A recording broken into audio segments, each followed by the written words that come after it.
Hello and welcome back to Tesla News. My name is Marian and I'm your host today. Today we're going to talk about some updates from China. We talk about the numbers that we have now in for the next week.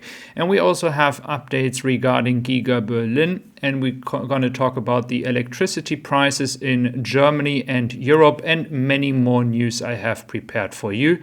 One which is very important is as well Hardware 3 and Hardware 4.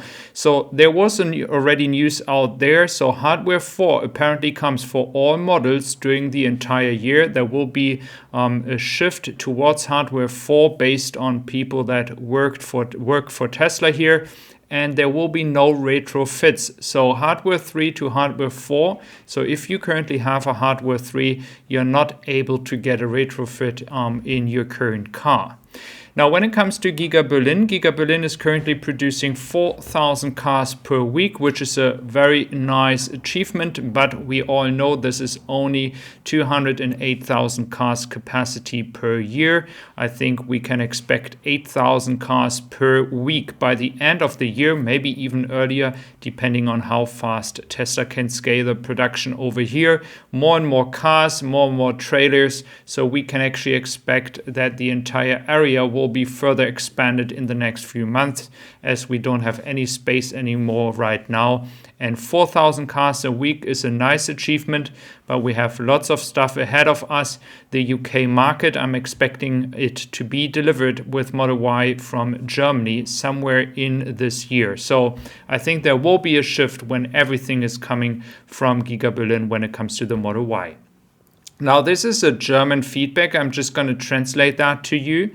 So there is issues with the heating pump in the Model Y.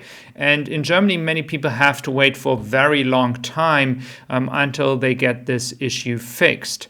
Now, this viewer from my German channel shared his experience here, and you can do the same. Just share with me if you had the same issue.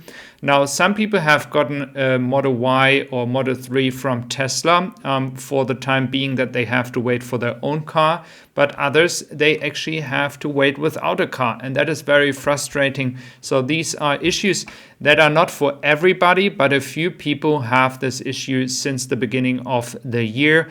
Please share your feedback here. Now, when it comes to EVs or the car business in general, we can expect that the prices are not going down very fast.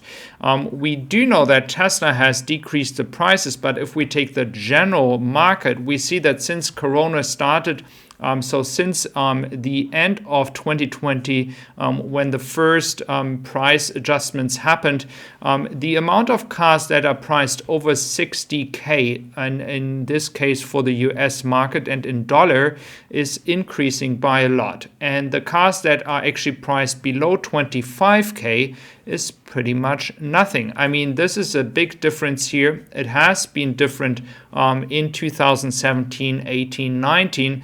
It has slightly decreased before that. It is also because of SUVs, of course, but many people that are out there that cannot afford to actually buy a car that is above 60K. So if we look into the prices of Tesla, they are actually in between it, because we know Model Y performance and of course the Model S and Model X are above 60K depending on the country. But most of the cars are in between the 40 to 60K range. So they are right in there. Now, when it comes to China, we have gotten the last week numbers. We are now sitting at close to 60,000 cars. So I think we can expect some good numbers for the Q1 numbers. Again, I just want to let you know, some people expected better numbers because of the price reduction. But again, I think we're going to see very strong numbers now into March, as we don't have any Chinese New Year anymore.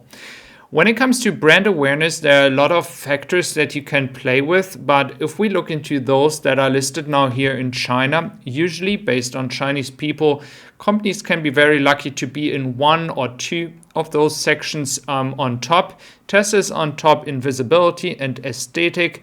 BYD is already there as well. And then you have as well the status, which is the biggest one for Mercedes in the top place here. And when it comes to confidence, BYD, of course, biggest confidence out there because they have a very strong brand awareness, and Tesla in the third spot. But what is very important, Tesla is all over the place in all categories, not the status one, but at least in most of them, they are in there. Now, when it comes to solar capacity, it sets to overtake other power sources by 2027. We see the graph is going into the right direction as well. Wind is not accelerating as fast as solar power, so it will take some more time.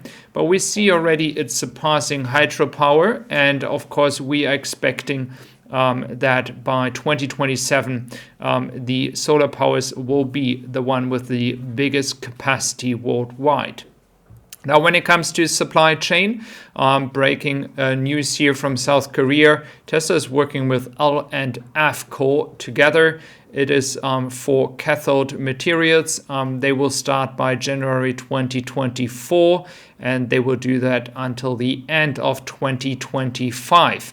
Now, this is very important. We know they built a cathode factory in Austin as well. The building is going very well over there. And we have around 77,000 tons of high nickel cathode, and it's about 783,000 electric vehicles. And LFF will supply Tesla with an average of about 400,000 cars per year. So over the 2 years, it will happen this way.